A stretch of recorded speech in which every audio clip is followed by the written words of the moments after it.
السلام علیکم dear readers, کیسے ہیں آپ سب لوگ؟ امید کرتی ہوں آپ سب لوگ خیریت سے ہوں گے۔ تو آج میں آپ لوگوں کے ساتھ ایک ناول لے کے آئی ہوں۔ اس کا نام جو ہے وہ آپ لوگوں کو لاسٹ پہ پتہ چل جائے گا۔ تو چلیے اب ہم بنا وقت ضائع کیے اسے پڑھنا سٹارٹ کرتے ہیں۔ اصول تو یہ ہونا چاہیے کہ جو سالن بنائے برتن بھی صحیح دھونے چاہیے۔ سنک پر جھکا وجود جو جلی ہوئی دیچکی مانجتے ہوئے خود بھی جل بن رہا تھا۔ بالکل ٹھیک بولا، اور جو گند ڈالے اسے ہی فرش چمکانا چاہیے۔ فرش پر پوچھا لگاتے وجود نے بھی دہائی دی۔ ہاں، سب کو اپنے کپڑے بھی خود دھونے چاہیے۔ کچن کے پچھلے دروازے کے پاس واشنگ مشین لگا ایک اور وجود میدان میں کودا۔ کیوں ڈسٹنگ کرتا وجود تڑپ کر سیدھا ہوا تھا۔ یہ اس کے لیے سب سے پسندیدہ کام تھا۔ ارے تم لوگوں نے ابھی تک اپنا کام ختم نہیں کیا، اوپر سے مزید 3 افراد نیچے۔ دیکھ لو ہم جیت گئے، حالانکہ ہماری تعداد کم تھی۔ بڑا تیر مار لیا تم لوگوں نے۔ تو ہمارا کام دیکھو اور اپنا کام دیکھو۔ برتن دھوتا وجود تو کچھ زیادہ ہی تھکا ہوا تھا۔ آدھے برتن ادھورے چھوڑ کر لاؤنج کے صوفے پر نیم دراز ہو گیا۔ ماسی مصیبتیں، تمہیں تو ہر کام میں ہی بڑا لگتا ہے۔ اوپر سے آنے والے افراد میں سے ایک بولا، دوسرے نے اس کی تائید کرتے ہوئے کہا، ہر کام نہیں بلکہ صرف وہ کام جو اس نے کرنا ہو۔ اچھا، صوفے پر نیم دراز وجود تڑپ کر سیدھا ہوا تو پھر ٹھیک ہے، کل سے برتن تم دھونا اوکے، اور کل سے اوپر کے سارے کمروں کی ڈسٹنگ، اور ہر اتوار کو تمام کمروں کے باتھ روم اور وارڈروب آپ کے ذمہ۔ ارے واہ، میں کیوں کروں یہ سارے کام؟ کیونکہ میرے ذمہ بھی یہی کام ہے۔ اب اگر آپ کے حصے کے کام میں نے لیے ہیں تو میرے حصے کے سارے کام آپ کو کرنے ہیں۔ اور ہاں، ساتھ میں شام کی چائے بھی بنانی ہے، ہفتے میں 4 دن۔ اس نے ساری تفصیل بتائی۔ بس میرے ذمہ جو کام ہے وہی میں کروں گا۔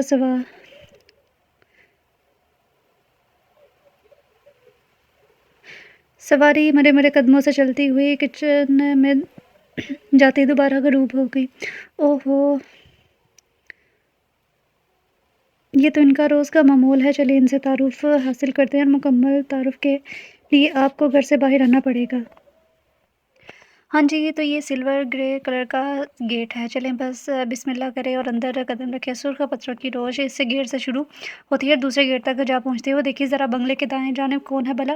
چلے پہلے ان کا تعارف حاصل کر لیتے ہیں۔ بس آئندہ میں نے کپڑے نہیں دھونے۔ غضب خدا کا، پورے ہفتے کے کپڑے دھونا کوئی آسان بات ہے، اور وہ بھی پورے 8 لوگوں کے؟ بس ختم۔ یہ اعلان کرنے والے وڑائچ صاحب کے چوتھے نمبر والے بیٹے عمیر صاحب ہیں، جو خالص دھوبی والے انداز میں کپڑے پٹک رہے ہیں اور ساتھ ساتھ زور و شور سے بڑبڑا رہے ہیں۔ چلے آگے چلتے ہیں۔ یہ تو کچن ہے، اور برتنوں پر اپنا غصہ نکالتے ہوئے اس کے گھر کے دوسرے نمبر والے سپرد شہریار صاحب ہیں۔ برتنوں سے انہیں خدا واسطے کا ویر ہے، مگر وہ یہ کام چھوڑنا بھی نہیں چاہتے۔ کیوں؟ یہ تو شہریار صاحب ہی جانے۔ چلے آگے چلتے ہیں۔ یہ تیسرے نمبر والے موصوف عہد ہیں، گندگی ان سے بالکل برداشت نہیں ہوتی، سو پوچھا لگانا ان کی پارٹ ٹائم جاب ہے۔ اور یہ جو لاؤنج میں صوفوں پر افراد بیٹھے ہیں، ان میں دائیں ہاتھ پر چینل سرچنگ کرتے ہوئے موصوف وڑائچ صاحب کے عہد اور سب سے بڑے صاحبزادے آفاق صاحب ہیں۔ ان کے ساتھ ہی جو کیمسٹری کی کتاب میں منہ گھسیٹے رٹا لگانے میں مصروف ہیں، یہ ہیں سب سے چھوٹے میاں، یعنی سب سے چھوٹے صاحبزادے عاصم۔ اور یہ جو دوسرے صفحے پر بیٹھے مسلسل میگزین کنگا رہے ہیں، یہ ہیں قاسم، نہایت منہ پھٹ واقع ہوئے ہیں موصوف۔ ارے ذرا دیکھ کر، کوئی ڈنڈا لے کر آ رہا ہے، ڈرے نہیں۔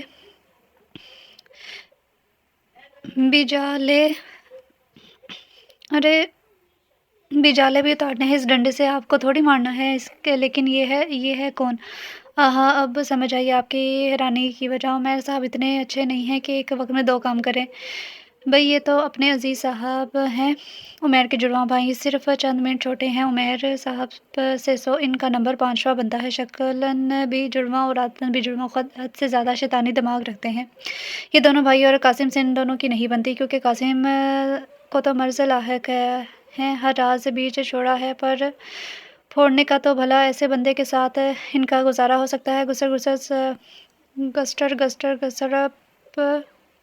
گسٹر، ارے یہ تو دیکھے بھلا کون ہے، قمیض دھوتی کے ساتھ ہوائی چپل پہنے، ایک بازو میں اچار والا مرتبان ایسے رگڑے ہوئے جیسے ذرا سی گرفت ڈھیلی ہوئی تو مرتبان صاحب چھلانگ لگا کر یہ جا وہ جا ہو جائیں گے، اور دوسرے ہاتھ سے اپنی دھوتی سنبھالنے میں مصروف ہیں۔ کچھ غلط ہے، میں سوچیے گا بادب با ملاحظہ ہوشیار، یہ ہے ان گھر کے سربراہ چودھری شیراز وڑائچ صاحب۔ ارے آپ تو بے ہوش ہونے لگی بھی ایسے ہی ہیں، یہ تو تھے اس گھر کے افراد۔